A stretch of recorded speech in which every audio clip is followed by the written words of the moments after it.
Okay, what I want to do, I think I would like to adjust the schedule a little bit because I want Steve to have the opportunity to do the demonstration on Socrative with you, which is one of our applications that you may want to use in your face-to-face classes. But just to tell you a little bit about the sort of how to approach this task. Now, I'm going to put something on Wendy's to-do list, which I haven't talked to you about, but the goal, one of the things that we want to do, each one of you that's teaching a regular MHT class, these are not in the MHT 101 classes, but you are well aware of them, we have these things called special assignments. And the special assignments are aligned to the essential learning outcomes for the college, and each class has a set of those. And here's a page that lists all of them. Now, me and Steve have been brainstorming. I want to bring Wendy, this is the to-do list, and we want to bring the three of us get together to kind of go through these and see what can we do with these to add an iPad element to a bunch of them, maybe. Maybe not all of them, some of them is just a paper and we just want to keep it that way and that's fine. And going through each one of these, so I'll give you an example. I'll try to pick one that I don't already have sort of an idea about, and I'll say, let's say the culture of homelessness. This is the 125, the course that's like this. We have the culture of homelessness. Here's that special assignment. It's supposed to be, the goal of this assignment was intercultural awareness, which is an essential learning outcome for going to college, I guess. The culture we're focusing on is the culture of homelessness, not French culture, or it's like, what's the knowledge base? How do you survive when you're homeless? You know, where do you get the food? What's the best dumpster to go in? Stuff like this. And anybody who's done some of the street work, that's a valuable piece of information to get caught up in. And if you're going to survive, let's say in Waterville, like many of you might know that right near the police station, conveniently, right down by the water, there's a community, tent community that's down there right by the water. People who are homeless, they share resources or whatever it is that's going on down there. Sometimes when you're looking for a client and you don't know where they are, sometimes you go down there and ask around and see where they are.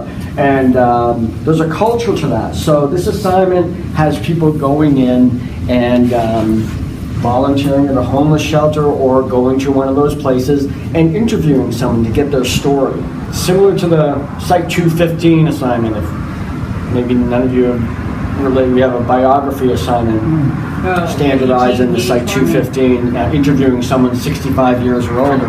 Getting their life story. What is this about? Where are you from? And also dispelling the myths usually associated with homelessness. So that was the point of it. Now, at this point, this is a written paper. They just, you go in there, you write a paper, and I'm looking at this, and maybe me, Steve, and Wendy are going to look at this and say, well, how can we use the iPad on this? And maybe what we'll do is videotape an interview. Of course, you get permission. And here's the cool thing.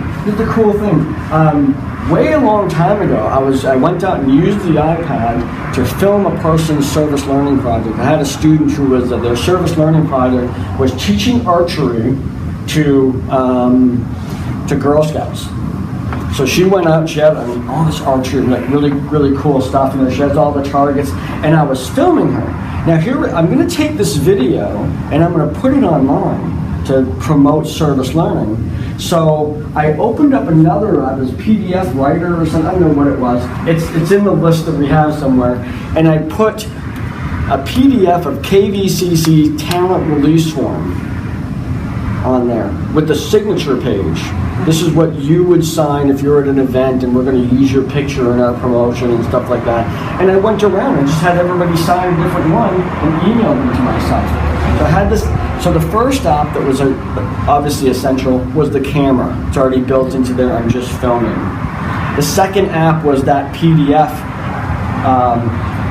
signature app so that someone could actually sign. We brought out a stylus and each person that was on that video got to sign their okay. So I had the documentation and I could use those.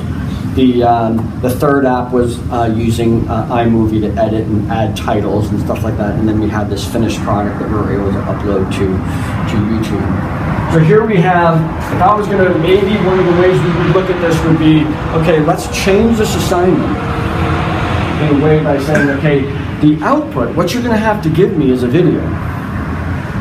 And the video is gonna be a combination of snippets from your interview, maybe pictures of locations, and maybe some face shots of you talking about your experience, and we provide those guidelines as to what, you know, what do we want you to focus on in terms of your experiential exposition in your speech, and that becomes your assignment, is that video. So for this, we'd have to think, okay, how do we do that? We gotta make sure people know how to use the video camera, how they can take pictures of themselves, how they can take pictures of others by switching the camera, the front-facing camera versus the back-facing camera. How do they add titles in iMovie? How do they edit, move things around in there? How to establish a YouTube account so they can upload their video to YouTube and in order to share it. And so it's a Gmail account and then YouTube, and that's it. So there's our apps. So we would say, okay, let's say we phoned out that assignment, we write out the rubric and all the instruction, and we identify those apps. We would then take those apps and we put them in the iTunes U for MHG 125. So in here, we would say, the apps you're going to need, this would be on Blackboard, the apps that you're going to need are the following. Please visit the iTunes U course for this class in order to download this to your iPad if you don't have them already. Then I'd maybe include a link, maybe in that iTunes, we put that PDF that people would sign off. So you're just rethinking assignments so that it profoundly, I think, changes the experience of the student as well as the person that they're interacting with. It really transforms this into a very different kind of assignment. So that's just a kind of a creative example of what I want you to think about looking at your own assignments, looking at the assignments in the MHG 101, and how can we change 5 of those? How can I do this sort of thing? Create a whole new assignment that you think is better than the one that are here. So I'm hoping to kind of start this off. And this is the statistics here in the first semester of offering the iPad initiative. There are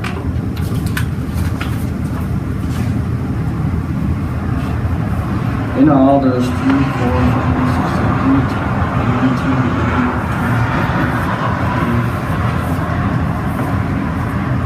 There's 16 assignments, and 16 special assignments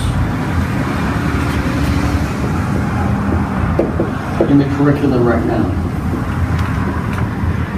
And for each online class, there's going to be 5 for each one of them. For each face-to-face, it's going to be 2. In the spring, we're offering 10 classes online, 5 here. So we're going to have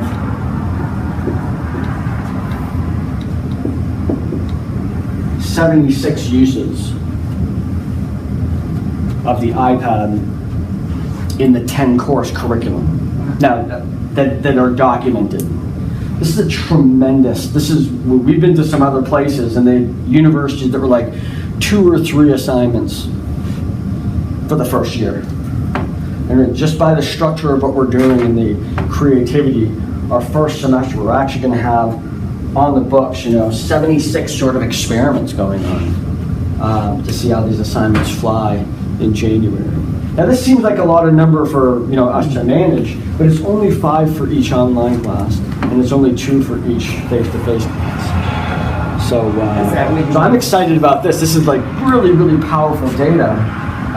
Part of what we have to do is show that this is working better, that people are more engaged, and that either the outcomes are better or the evidence of the outcomes are better than what we've been doing before.